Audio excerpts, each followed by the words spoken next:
नमस्कार। For +2 class level 4 unit 2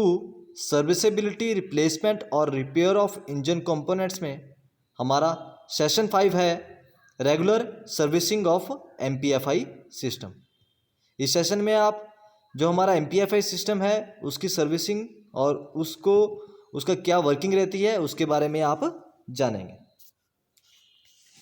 इस session के कंटेंट रहेंगे: number 1 session objective, number 2 introduction of MPFI, number 3 advantage of MPFI, number 4 ECM engine control module component and its function, and last में इसकी session की summary या इस session में आपने क्या जाना है।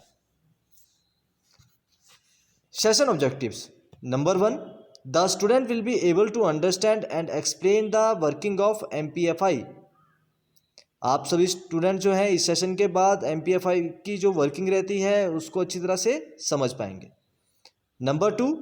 Able to understand the advantages of MPFI over conventional system.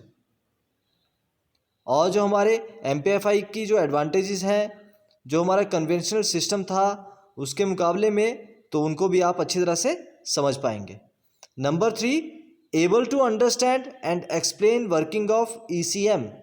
और जो हमारा ईसीएम होता है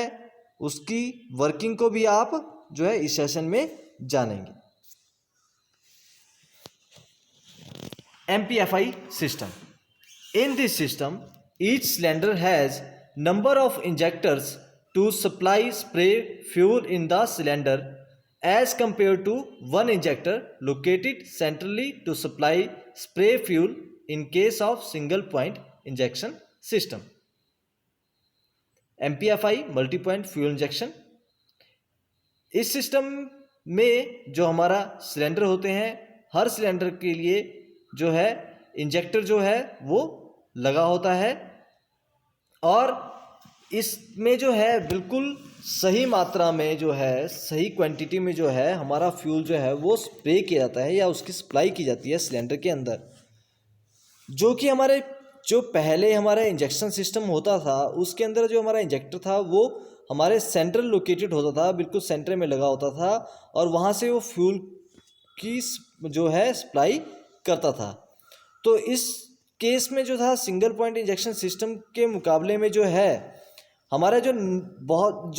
ज़्यादा हमारे जो इंजेक्टर सिस्टम है, ठीक है, इस सिलेंडर में जो हमारा इंजेक्टर सिस्टम है वो काफ़ी जो है हमारी हेल्प करते हैं फ्यूल एफिशिएंसी में, हमारे व्हीकल की परफॉर्मेंस के लिए। तो ये हमारा एमपीएफआई सिस्टम के जो है वो रहता है। Due to legislative requirement to reduce exhaust gas emission, air pollution and to increase demand in term of performance of engine.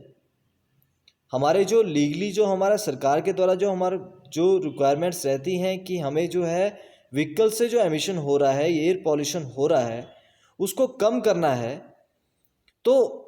इस चीज़ के लिए जो डिमांड है, जो अधिक डिमांड आ रही है, जिसकी वजह से क्या हो रहा है कि हमारे जो परफॉर्मेंस है इंजन की, ठीक है, उसको भी हम बढ़ा सकें। तो इन सब के लिए एमपीएफआई सिस्टम जो है हेल्पफुल साबित होता है। ड्राइविंग कंफर्ट के लिए, हमारी जो सेफ्टी है व्हीकल की कंट्रोल एंड सेफ्टी, उसके लिए एमपीएफआई सिस्टम हैज़ बीन इंट्रोड्यूस्ड। इस सब के लिए जो है एमपीएफआई सिस्टम जो है उसको लाया गया है। This system is also called Motronic engine management system. इस सिस्टम को एक और नाम से जाना जाता है, वो है Motronic engine management system. Advantage of MPFI: हमारे जो एमपीएफआई सिस्टम है उसकी एडवांटेजेस क्या रहती हैं। Number 1 more uniform air fuel ratio will be supplied to each cylinder, hence the difference in power developed in each cylinder is minimum. जब हमारा air fuel की जो रेशो है वो हर सिलेंडर में जो है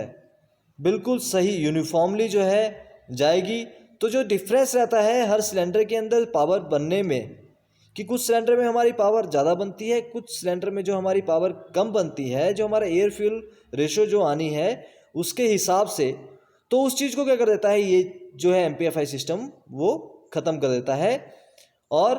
जिससे जो होता है हर सिलेंडर में जो है हमारी अप्रोक्सीमेटली जो है सेम ही पावर बनती है। Vibration from the engine equipped with this system is less, due to this the life of engine component is improved. और इसी वजह से जो है हमारे इंजन के अंदर जो वाइब्रेशन होनी थी या होती है, जो इंजन में जो सिस्टम लगा होता है वो उसके अंदर जो वाइब्रेशन होनी है वो कम हो जाती है।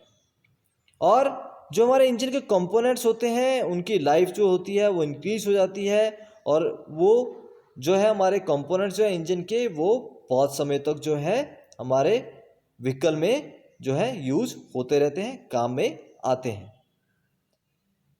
Number 2, no need to crank the engine twice और thrice in case of cold starting as happens in the carburettor system. और जब हमें क्रैंक करना है इंजन को मतलब हमने स्टार्ट करना है, तो हमें 2 या 3 बार जो है उसे स्टार्ट करना पड़ता था। जब हमारा MPFI सिस्टम नहीं होता था, पुराना जो हमारा कार्बोरेटर सिस्टम था उसका यूज किया जाता था, तो उस समय जो है जब हमारा एनवायरनमेंट जो ठंडा होता था, सर्दियों के दिन होते थे, उस समय में 2 या 3 बार जो था क्रैंक करना पड़ता था। सेल्फ जो है हमें वो चलाना पड़ता था, व्हीकल के अंदर हमें सेल्फ को बार बार स्विच को लगाना पड़ता था, जिसके बाद जो है हमारा इंजन जो स्टार्ट हो पाता था। लेकिन MPFI सिस्टम की वजह से इस चीज़ को करने की ज़रूरत नहीं होती है। Number 3, immediate response in case of sudden acceleration and declaration. और जब हमें बहुत जल्दी से एक्सेलरेशन चाहिए होती है व्हीकल में, हमें जल्दी से जो हमारे को स्पीड जो है व्हीकल में देनी पड़ती है, हमें व्हीकल को आगे बढ़ाना पड़ता है, और जब हमें उस एक्सेलरेशन को एकदम से कम करना पड़ता है या छोड़ना पड़ता है ताकि हमारी जो स्पीड जो है कंट्रोल में आ जाए, तो ये इस काम को जो है MPFI सिस्टम की हेल्प से जो है हम इमीडिएटली जो है रिस्पांस इस पर ले सकते हैं, और हम जो है जल्दी जल्दी से एक्सेलरेशन और डिक्लेरेशन जो है वो कर सकते हैं easily. Number 4, since the engine is controlled by ECM engine control module, more accurate amount of air fuel mixture will be supplied and as a result complete combustion will take place। इसी वजह से जो है engine जो है जो कि control किया जाता है हमारे ECM से, वो मोर एक्यूरेटली जो है बिल्कुल सही अमाउंट में जो है हमारा एयर फ्यूल मिक्सचर जो है उसको सप्लाई करता है इंजन की तरफ। और इसकी वजह से जो है हमारे जो कंबशन प्रोसेस है, हमारे जो कंबशन स्ट्रोक है वो बिल्कुल सही होती है, बिल्कुल कंप्लीट होती है, और जिसकी वजह से जो है हमारा इंजन की परफॉर्मेंस भी है वो बहुत अच्छी हो जाती है। Number 5, the mileage of the vehicle will be improved. और जो हमारी माइलेज रहती है व्हीकल की वो भी क्या होती है MPFI सिस्टम की हेल्प से जो है इम्प्रूव हो जाती है। हमारा फ्यूल जो है वो बहुत कम लगता है एज कम्पेरेटिवली जो हमारे कन्वेंशनल टाइप के जो हमारे फ्यूल सप्लाई सिस्टम थे उनके मुकाबले में। तो इसी वजह से जो है हमारा MPFI सिस्टम है वो हमारे लिए बहुत एडवांटेजेस है। अब हमारे MPFI सिस्टम में जो हमारे कुछ कंपोनेंट्स लगे होते हैं, जो मेन जो हमारे कंपोनेंट्स हैं उनमें सबसे पहले है ECM engine control module component and its function. The function of ECM is to receive signals from various sensors, manipulate the signals and send control signals to the actuator। अब यहाँ समझने वाली बात है कि हमारा जो ECM इंजन कंट्रोल मॉड्यूल है वो हमारे एक स्टोरेज की तरह है, या आप समझ सकते हैं कि जैसे हमारे सिस्टम में, हमारे कंप्यूटर सिस्टम में जो हमारा CPU होता है उसकी तरह है कि हम जिस तरह से कीबोर्ड पे कोई भी काम करते हैं या हम स्क्रीन के ऊपर कुछ भी हम काम करते हैं कंप्यूटर के ऊपर, तो वो सारी जो कमांड जो है वो जो हम कमांड देंगे वो सारी कहाँ जाएंगी, हमारी CPU में, और CPU क्या करता है उसे प्रोसेस करता है और हमारे सामने जो है डिस्प्ले पर, हमारे स्क्रीन पर जो है उसे दर्शाता है। तो इसी प्रकार से व्हीकल्स के अंदर भी ऐसा ही होता है कि सेंसर्स जो होते हैं वो क्या है सेंस करने के लिए कि हमें कमांड क्या मिल रही है, और जो एक्चुएटर्स होते हैं वो एक्चुअल में वर्क करने वाले होते हैं कि किस तरह से वो जो सेंसर के द्वारा जो कमांड भेजी गई हम ईसीएम को, और ईसीएम ने जो अब आगे जो सिग्नल भेजा है एक्चुएटर को, उसके अकॉर्डिंगली जो है एक्चुएटर काम करना शुरू कर देता है, जिससे हमारे व्हीकल में जो जिस तरह से उसे काम करना चाहिए हमारे व्हीकल को, उस प्रकार से वो काम करना शुरू कर देता है। तो आपको समझना है कि सेंसर सेंस करेगा, किस चीज़ को जज करेगा कि वो सही काम कर रही है या नहीं, और वो किसको भेजेगा, ईसीएम को भेजेगा। ईसीएम जो है वो उसी सिग्नल को ट्रांसफ़र करेगा हमारे एक्चुएटर्स को, ताकि हमारे एक्चुएटर्स जो है उस सिचुएशन के हिसाब से जो है सही काम कर सकें। तो यहाँ पर यही चीज़ बताई गई है, द फंक्शन ऑफ ईसीएम, जो फंक्शन है ईसीएम का वो है रिसीव करना सिग्नल को, जो हमारे वेरियस सेंसर्स लगे हैं हमारे व्हीकल के अंदर, बहुत सारे जो सेंसर्स लगे हैं वहाँ से, और उन्हें मैनिपुलेट करना है, उन्हें सिग्नल को जो रिसीव किया सिग्नल, उसको सिग्नल को मैनिपुलेट करना है, उसको बदलना है कि वो उस सिग्नल को आगे सेंड कर सके कंट्रोल सिग्नल के हिसाब से एक्चुएटर के ऊपर, जिससे हमारे एक्चुएटर जो है वो उस परिस्थिति और जो उस समय जो डिमांड है हमारे व्हीकल के लिए, उसके हिसाब से जो है एक्चुएटर्स काम करना स्टार्ट कर दें। Sensors sensing different parameters, temperature, pressure, engine speed etcetera of the engine and send signal to ECM. Sensors क्या होते हैं? सेंसर्स जो है सेंस करते हैं डिफरेंट जो पैरामीटर्स रहते हैं, जो हमारे पैरामीटर्स हैं कि हमारा टेम्परेचर इतनी लिमिट से बाहर नहीं जाना चाहिए, हमारे किस कंपोनेंट में कितना प्रेशर रहना चाहिए व्हीकल के अंदर, और इंजन की स्पीड जो है वो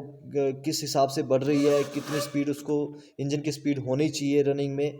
तो इस प्रकार के जितने भी पैरामीटर्स हैं, जो एक पैरामीटर्स हैं कि उनसे बाहर वो काम नहीं होना चाहिए व्हीकल के अंदर, तो उन सभी को जो इंजन के पास हमारे सेंसर्स लगे हैं वो सेंस करते हैं। इन सभी चीज़ों के लिए सेंसर लगा होगा अलग अलग से, और वो सेंस करेंगे और उस सिग्नल को जो है सेंड कर देंगे हमारे ईसीएम को। Some of the important sensor are crank angle sensor, cam sensor, throttle piston sensor, air mass flow sensor, coolant temperature sensor, oxygen sensor et cetera. हमारे जो व्हीकल है उसके अंदर कुछ इंपॉर्टेंट जो है सेंसर्स लगे होते हैं, जैसे कि हमारा क्रैंक एंगल सेंसर होता है, कैम सेंसर होता है, थ्रोटल पिस्टन सेंसर होता है, एयर मास फ्लो सेंसर होता है, कूलेंट टेम्परेचर सेंसर होता है, और ऑक्सीजन सेंसर होते हैं, जो कि क्या करते हैं, सेंस करते हैं और सिग्नल को भेजते हैं ईसीएम की तरफ। यहाँ पर आपके सामने एक इमेज है जहाँ पर डिफरेंट टाइप के जो हमारे सेंसर्स रहते हैं व्हीकल के अंदर वो दर्शाए गए हैं। तो यहाँ पर आप फ्रंट में देखेंगे हेडलाइट रेंज सेंसर है। जो हेडलाइट की जो रेंज रहेगी, हेडलाइट को जो आपने नियंत्रित करना है कि उसका फोकस कहाँ कितना रहेगा वो, और किस कंडीशन में आप चला रहे हैं व्हीकल उसके हिसाब से, तो उसे हेडलाइट रेंज सेंसर कहते हैं। तो ये जो है यहाँ पर सेंस करेगा और सिग्नल को भेजेगा ईसीएम को, उसके अकॉर्डिंगली जो है हमारे हेडलाइट जो है वर्क करेंगे। फिर आता है हमारा चेसिस लेवल सेंसर, ये हमारी चेसी के लेवल को चेक करता है। फिर मोटर पिस्टन सेंसर, हमारी जो मोटर होती है, जो हमारा थ्रोटल होता है, जो हमारी मोटर होती है, थ्रोटल होते हैं, उनके सेंसर्स रहते हैं। स्टीयरिंग के सेंसर्स हैं। डिफरेंशियल जो हमारे नॉन कॉन्ट्रैक्टिंग एंगल सेंसर होते हैं, कि हमारे जो कॉन्ट्रैक्टिंग एंगल सेंसर जो व्हीकल की बॉडी और जो हमारे व्हील्स के बीच में जो कितना गैप रहना चाहिए, कितने हमारे कंपोनेंट्स में जो है डिस्टेंस रहना चाहिए, उस चीज़ को सेंस करने वाले। उसके बाद जो है बहुत सारे जो हमारे स्पीड से रिलेटेड रहते हैं सेंसर्स हमारे, और भी जो बहुत सारे जो आजकल न्यू व्हीकल्स हैं उनके अंदर पार्किंग सेंसर्स हैं, या और जो जिससे जो है हमारा कंफर्टेबल व्हीकल के अंदर बढ़ सके या हमारी सेफ्टी बढ़ सके। तो ऐसे बहुत से सेंसर्स जो हैं वो व्हीकल में यूज किए जा रहे हैं, और वो सभी जो सेंसर्स हैं वो ईसीएम को जो है सिग्नल भेजते हैं, और ईसीएम जो है एक्चुएटर को भेजता है, और उस प्रकार से जो है हमारे व्हीकल जो है वो परफॉर्म करता है रोड पर। Actuators receives control signal from ECM and does function accordingly. ECM क्या करता है? ECM रिसीव करता है कंट्रोल सिग्नल को, जो कि कहाँ से मिल रहा है? ECM से मिल रहा है, और उस हिसाब से जो है ECM वर्क करता है, फंक्शन करता है, जिस हिसाब से जो है ECM से हमें सिग्नल मिल रहा है। ISCA, PCSV, injectors and power transmission etcetera. तो जो हमारे जो एक्चुएटर्स हैं उनके अंदर हमारे ISCA, जिसका मतलब होता है आइडल स्पीड कंट्रोल एक्चुएटर, और PCSV जिसका मतलब होता है प्रेशर कंट्रोल सोलेनॉइड वाल्व, और इंजेक्टर्स और पावर ट्रांजिस्टर्स, ये जो है हमारे कुछ जो है जो मेन जो हमारे एक्चुएटर्स रहते हैं वो हैं। Important actuators are fuel injector, immobiliser unit, body control module, motorise headlight, fuel pump etcetera. और जो हमारे इंपॉर्टेंट एक्चुएटर्स हैं उनमें आते हैं हमारे fuel injector, immobiliser unit, body control module, motorise headlight और फ्यूल पंप और इत्यादि जितने भी हमारे जो रहते हैं वो सारे क्या हैं हमारे जो है एक्चुएटर्स रहते हैं। अब यहाँ पर आपको एक इमेज है जहाँ पर मैंने ये इमेज इस तरह इसलिए लगाई है कि मैं आपको समझा सकूं कि किस प्रकार से जो है एक्चुएटर काम करता है। अब यहाँ पर आप देख रहे होंगे कि हम जो है यहाँ पे एक एक्सीलरेटर पैडल आपको नज़र आ रहा है, उसके साथ केबल लगी है जो हमारे थ्रोटल के साथ जुड़ी हुई है, और जब हम एक्सीलरेटर पैडल को दबाएंगे तो वायर खींचेगी और हमारा थ्रोटल जो है उसके अकॉर्डिंग जो है वो ओपन होगा। इसी के लास्ट में जो है हमें जो है सेंसर लगा होता है, और वो सेंसर जो है ECM को कमांड देता है, जैसा कि यहाँ पर आपको एक एरो नज़र भी आ रहा होगा। तो एक्सीलरेटर पैडल को जब हम दबाएंगे, थ्रोटल बॉडी जब ओपन होगी हमारे एक्सीलरेटर दबाने के हिसाब से, तो उस समय क्या होगा, थ्रोटल बॉडी की सिचुएशन के हिसाब से जो एंगल जो बदलेगा वो हमारे जो सेंसर जो लगा है वहाँ पर इस चीज़ का फ़र्क पड़ेगा, और वो भी जो है मूवमेंट को शो करेगा और ECM को जो है इस सिग्नल को भेज देगा। जब तक ये ऑप्टिमम जो हमारा कंडीशन है उसके हिसाब से चलता रहेगा ये प्रोसेस, कि हम एक्सीलरेटर पैडल को दबा रहे हैं और सही से थ्रोटल वाल्व खुल रहा है और थ्रोटल वाल्व खुल रहा है, तो तब तक तो ECM को सिग्नल जाता रहेगा और एक्चुएटर जो है अपना काम करता रहेगा, जो कि हमारी थ्रोटल बॉडी और एक्सीलरेटर पैडल है, ये अपना काम करते रहेंगे। और जैसे ही इसके अंदर कुछ प्रॉब्लम आती है, कार्बन जिस तरह से थ्रोटल बॉडी में हमारे कार्बन आ जाता है या कोई और हमारे कारण रहते हैं जिसकी वजह से थ्रोटल बॉडी अच्छी तरह से काम नहीं करता है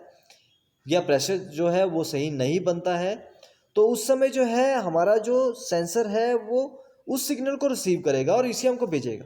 और ECM जो है उसके अकॉर्डिंगली जो है जो एक्चुएटर्स की जो कंडीशन है काम करने की उसको नियंत्रित करेगा।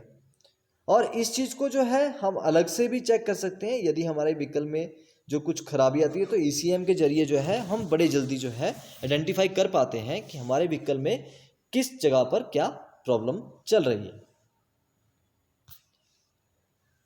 अब आ गया प्रोसेसर, जो हमारा जिसे हम ECM कह रहे हैं वो प्रोसेसर है, पहले आपको बता दिया गया था। तो वो ECM क्या चीज़ है? ECM is also called processor because it collect all the data from sensor and process take appropriate decision. ECM को प्रोसेसर भी कहा जाता है क्योंकि ये सारे जो हमारा डाटा रहता है सेंसर से जो हमें मिलता है उसे कलेक्ट करता है, रिसीव करता है और उसके बाद प्रोसेस करता है उसी कमांड को, ताकि जो है हमारा व्हीकल के जो एक्चुएटर्स हैं या व्हीकल का जो हमारा ECM है वो बिल्कुल सही डिसीजन, एप्रोप्रिएट डिसीजन ले सके हमारे व्हीकल की परफॉर्मेंस के लिए। एनी सेंसर और actuator faults are stored in ECM memory which can be recovered or read by diagnostic equipment। जो हमारे जितने भी हमारे सेंसर्स रहते हैं, कोई भी सेंसर हो और जो हमारा एक्चुएटर हो, वो यदि ख़राब हो जाता है तो ECM की जो मेमोरी है वहाँ पर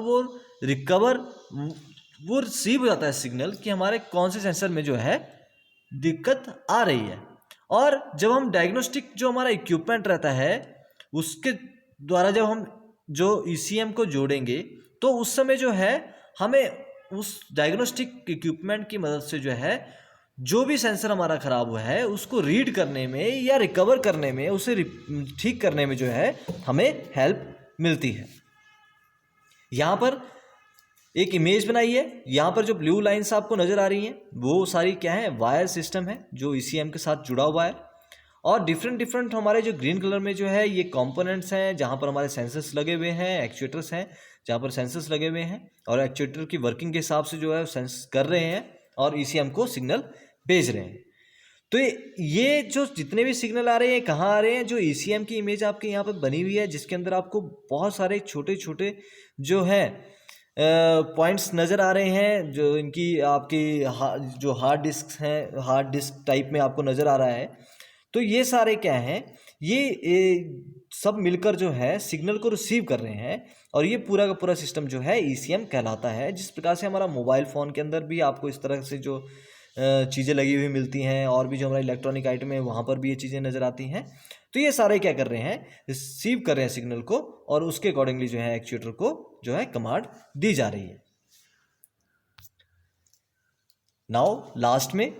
इस सेशन की समरी, इस सेशन में आपने क्या जाना और क्या समझा। In this session you have learned about, in this session each cylinder has number of injector to supply spray fuel in the cylinder as compare to one injector located centrally to supply spray fuel in case of single point injection system.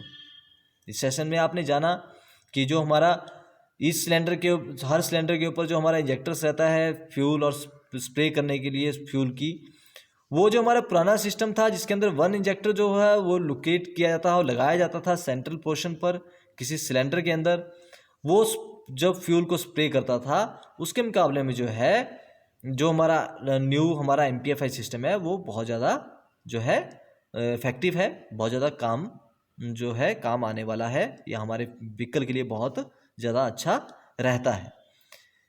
The function of ECM is to receive signal from various sensors, manipulate the signal and send control signal to the actuator। और function जो रहता है हमारे ECM का वो रहता है कि वो रिसीव करता है सारे सिग्नल को, सेंसर्स जो सिग्नल भेज रहे होते हैं, और उस सिग्नल को जो है वो मैनिपुलेट करता है, बदलता है और कंट्रोल सिग्नल के रूप में जो है वो एक्चुएटर को भेज देता है, जिससे हमारे एक्चुएटर जो है जो अच्छी तरह से काम कर सके। Thank you.